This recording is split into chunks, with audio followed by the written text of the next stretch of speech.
Put your faith in the light. Hello guys, welcome to another one of my videos. This is Lightblade. And well guys, we have in this one really interesting news that just has been announced from Blizzard. And it's that the new patch 9.2 Eternity's End. We have now at least the features that will be in the patch, and a lot of the interesting things that are going to happen there. They showed us in a video, 11-minute video that you can watch by yourself in YouTube. I'm not gonna watch the video here again, but it's really interesting. I really like the zone. It has a lot of the Legion Argus vibes, something like that, you know. I also like a lot of the critters that are running out there, the design of the animals, that metallic look. I really like the snail. I want the snail mount. Anyways, let's go over the features that there's going to be coming in this patch 9.2. Okay guys, let's go to the features of the patch that they announced. So first of all, the zone is named Zerath Mortis. This is the place where we're going to be running around doing our dailies and activities. And it's a really nice looking zone. As always, the Blizzard Special Department team is doing a great job at making these zones interesting. After that, we're going to meet the Enlightened. These are the faction that we're going to be getting reputation to. They're gonna give us toys, some player power, mounts, and all that stuff. There's nothing really new here. It's just another faction that we're gonna be meeting and doing stuff for. After that, we got the cipher of the first one. So this is the system that we're going to be grinding in this patch, so we get more player power. The cipher of the first ones is basically a system where they have runes that we don't understand, and by doing activities and Zerath Mortis, we will be able to understand these runes and eventually open up more daily quest events and rewards. The cipher of the first ones will also let us use 2 legendaries. One that's also confirmed. We will be able to use 2 legendaries in 9.2. The one of the legendaries will always be our our Covenant legendary. And the second legendary can be whatever. For Red Paladins, this is really good because we get Divine Resonance with, if we want full single target, we can go Divine Resonance and Final Verdict. If we want a mix of damage, we can go Divine Resonance and Tempest of the Lightbringer, or any of the other legendaries that we have, you know. So this is really good to get some nice combinations of extra damage. So that's the cipher of the first ones. Now let's go into what's the raid. Okay, the raid is called the Sepulchre of the First Ones. So this raid is a 11 boss raid, and they are bringing something really interesting to this raid that we haven't seen in a really long time. I think the last time they did this was in Wrath of the Lich King. So the raid is going to be divided in 2 parts, and it's going to be time gated by 1 week. So the first part is 8 bosses, which ends with Anduin. And if you defeat Anduin, then you can go the next week and defeat the last 3 bosses that ends with Zobal.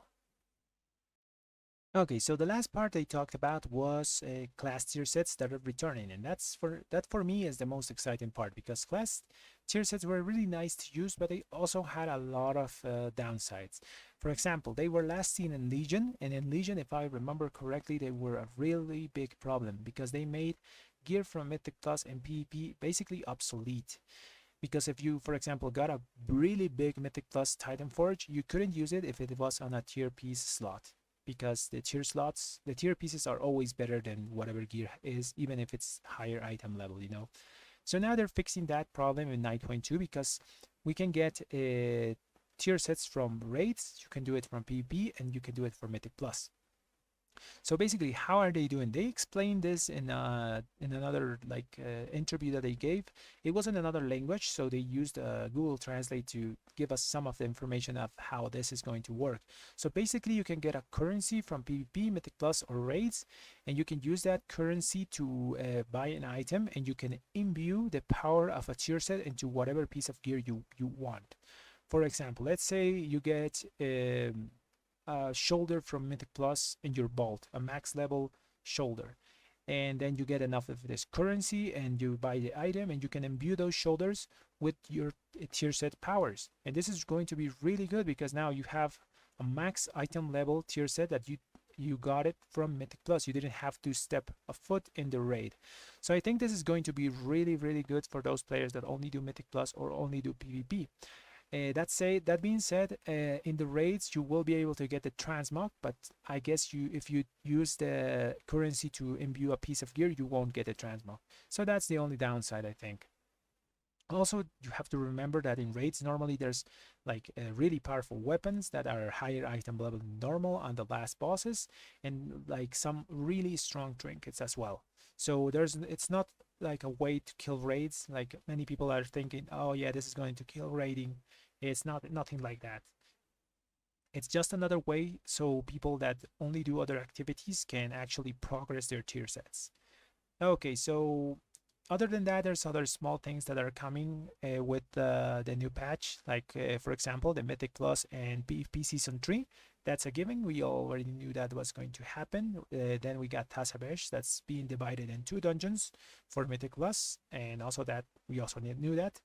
We got some nice new mounts and pets. That's really nice. Updates to professions, soulbinds, and conduits. Basically, we're gonna get the last ranks of our conduits, and we're probably gonna get one more row of powers for our soulbinds. For professions, I'm guessing they're gonna make new ranks for flasks, potions, and all that good stuff. I hope they make something for crafters. For example, maybe you can make a max item level piece of gear, and you can also imbue that max item level piece of gear with the new tier sets. That would be really nice, but I don't really think they will do it, but I'm hopeful that maybe they do. And after that, we got a new dancing minigame in Darkmoon Farewell. That's kind of whatever, and much more. So I'm really excited about this patch, guys. I hope they put more features in it, and as we get more information, I will be letting you guys know as well. So I especially want to know what's the 2 and 4 piece bonus is going to be for especially Retribution Paladins. But anyways, guys, that's all the information we have for now. Let me know down in the comments, what do you think about the patch? If it's going to be good, it's going to be bad, what do you think about it? And well, guys, thanks for watching.